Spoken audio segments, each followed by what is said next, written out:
या अभंगामध्ये संतांना वृक्षाची उपमा देऊन त्यांची महती सांगितली आहे. जैसा वृक्ष नेणे मान अपमान, तैसे ते सज्जन वर्तताती.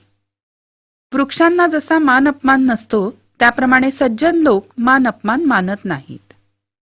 येऊन या पूजा प्राणी जे करीती, त्याचे सुख चित्ती तया नाही. जे येऊन त्यांची पूजा करतात त्याबाबत त्यांना सुखही वाटत नाही आणि दुःखही वाटत नाही. अथवा कोणी प्राणी येऊनी तोडिती, तया न म्हणती छेदू नका. जर कुणी प्राणी येऊन झाडाच्या फांद्या तोडू लागले तर झाड त्यांना विरोध सुद्धा करत नाही. निंदा स्तुती सम मानिती जे संत, पूर्ण धैर्यवंत साधू ऐसे. त्याचप्रमाणे संत लोक हे निंदा आणि स्तुती समान मानतात. नामा म्हणे त्यांची जरी होय भेटी, तरी जीव शिवा गाठी पडूनी जाय. म्हणूनच संत नामदेव म्हणतात, अशा संतांची गाठ पडणं म्हणजे प्रत्यक्ष परमेश्वर भेटल्यासारखंच आहे. संतवाणी आ. धरीला पंढरीचा चोर.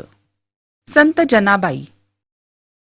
या अभंगात विठ्ठलाबरोबरचे प्रेमळ सुखसंवाद आहेत, लटकी भांडणं आहेत.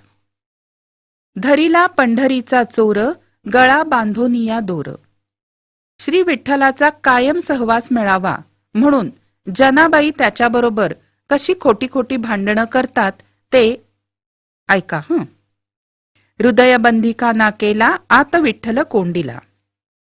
श्री विठ्ठलाच्या गळ्यात दोर बांधून त्याला हृदयाच्या तुरुंगात कोंडून ठेवलं आहे अशी कल्पना संत जनाबाई करतात. शब्दे केली जवा जुडी, विठ्ठल पायी घातली बेडी. गोडगोड शब्दात अडकवून विठ्ठलाच्या पायामध्ये बेडी घालून टाकली आहे, म्हणजे तो आता कुठंच जाणार नाही. सोहम शब्दाचा मारा केला, विठ्ठल काकुलती आला. विठ्ठलाला बऱ्याच प्रकारे समजावलं की तू आता इथेच राहायचं आहे आणि त्याला जाऊनच दिलं नाही तर विठ्ठल आता शेवटी काकुळतीलाच आला. जनी म्हणे बा विठ्ठला, जीवेन सोडी मी तुला. आणि तरीही शेवटी जनाबाई त्याला सांगतायत की हे बघ विठ्ठला, काही झालं तरी मी तुला आता इथून जाऊ देणार नाही. विठ्ठलाच्या प्रती असलेलं प्रेम आणि व्याकुळता या अभंगातून व्यक्त होते.